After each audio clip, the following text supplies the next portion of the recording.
Right. Kamora Herrington, let me take this opportunity to bring in our other guests. I'd like to hear what they have to say because it's wonderful what you've been saying and it's sort of laying the groundwork. David and Christopher, who are joining us. David, say hi in the love T-shirt, Hi. and Christopher. What do you think of all the stuff you've been hearing? You guys are you teenagers? I mean, what is your situation? You're over 18, right? Yeah. Yes. Okay, but you've And had how are to. you involved with Yeah. this group? How are you involved with this organization? True Colors. Well, I joined because Kamora had came to my high school and she was talking to me about, hey, gay teenagers is a cool program. You can get a mentor, get guidance in your life. So I was like, yeah, that sounds pretty cool. Well, of course, I had problems getting into it because my mom was not really okay with me being gay, but she kind of accepted now because I got older. So she signed the papers and they matched me up with a mentor, which really helped a lot. So that's how I got into the program. All right. And what about you? David. Well, I actually got in through my psychiatrist at my school, and he gave me a call one day and gave me Kamora's name and number. I gave her a call. She came to my house. We had like a whole 2-hour talk with my mom, and then we met with my mentor. And it was really just like a good experience for somebody to actually understand what I'm going through, and to know that someone actually can help me get through this, not just by myself, but to also have my mom try and get through it too, because she's still trying to accept it till this day. But Now tell us what the value of a mentor is. Now, I'm asking that question for everybody, but I actually have had a mentor too. So I found it an amazing experience. One of the high points in my life, really. So what about you? Well, basically, my mentor, he basically, we have our daily checkups. He calls me at least not every day, but every other day to check in to see how I'm doing. What have I been doing?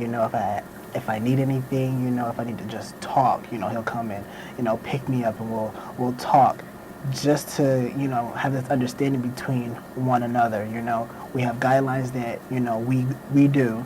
There's a checklist that we do. There's a log that we do, just to make sure that we actually understand each other.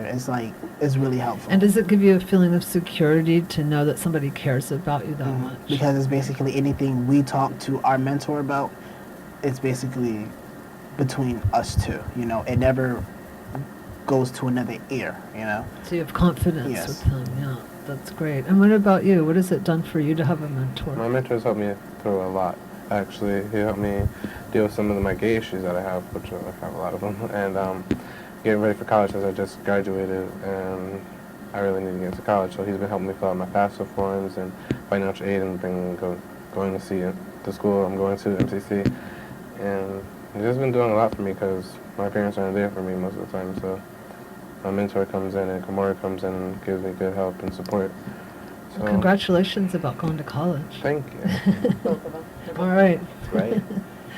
So, what's it like? Again, I'm Paul Durienzo, Joan Musi, Let Them Talk, and tell us what's it like, to be a high school kid, to be out. I mean, I don't know if you were out in high school, but what's it like? How do you deal with obviously I was in high school. We all remember high school, the football culture of high school, and what they are trained to sort of respect and how they do that. How did you deal with that crap? Yeah, you weren't in a gay high school. Like here they have the Harvey Milk School. We look at Harvey Milk and just drool. We would love to have a Harvey Milk in Connecticut. Yeah. So bad, so bad. So you were just in the general population type of school.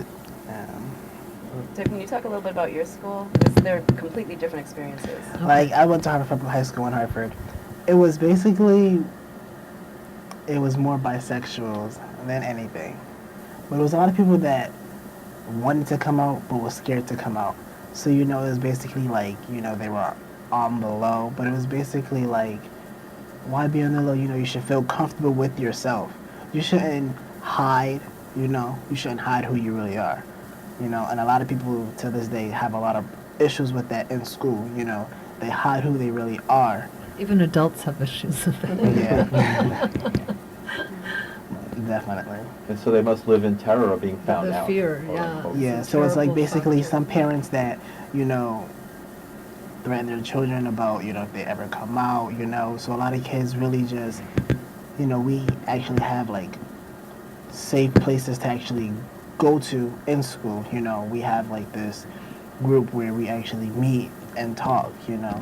And he's someone that actually is through True Colors that I never knew who he really was until Kamora told me, and then I was just like, wow, I know who he is now. So, you know, it's like now I talk to him, you know, we have this communication and everything. So it's really good to know that like True Colors actually helps out with your school too.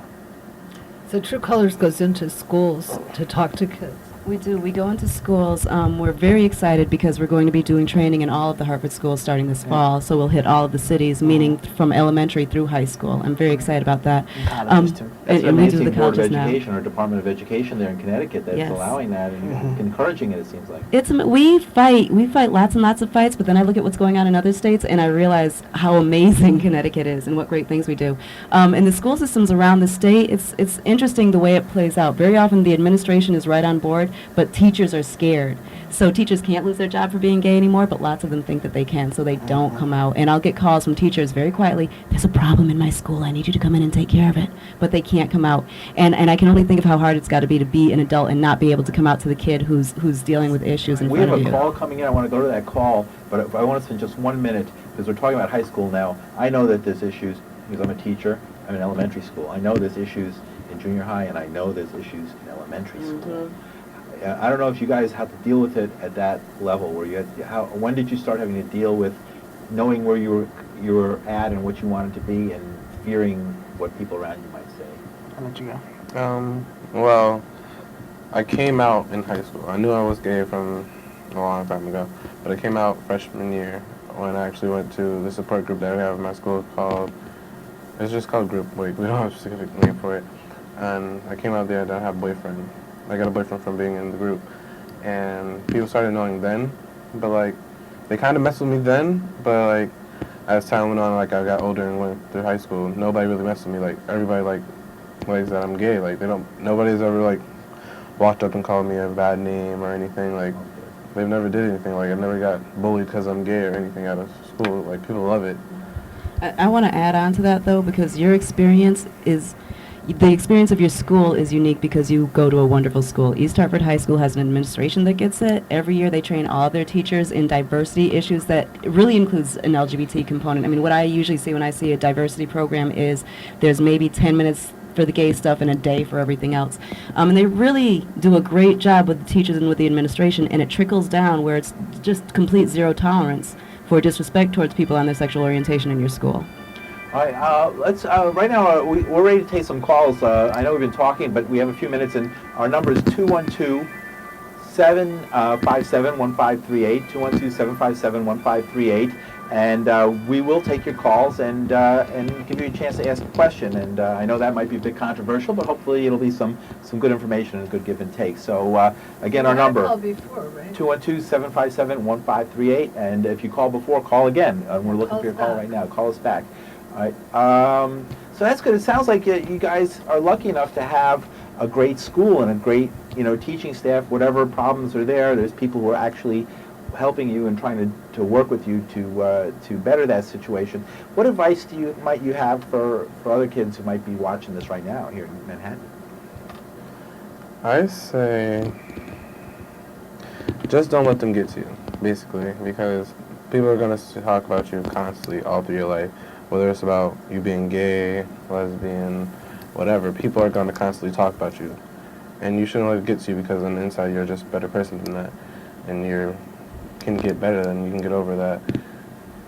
Basically, just ignore them. Like, honestly, that's the truth. Like, ignore it because they're just going to keep talking anyway. I just want to build on that. And what advice would you give other kids for working with their parents or for dealing with their parents? If you feel it's safe to tell your parents, because sometimes you can feel unsafe about it, because if your parents don't get along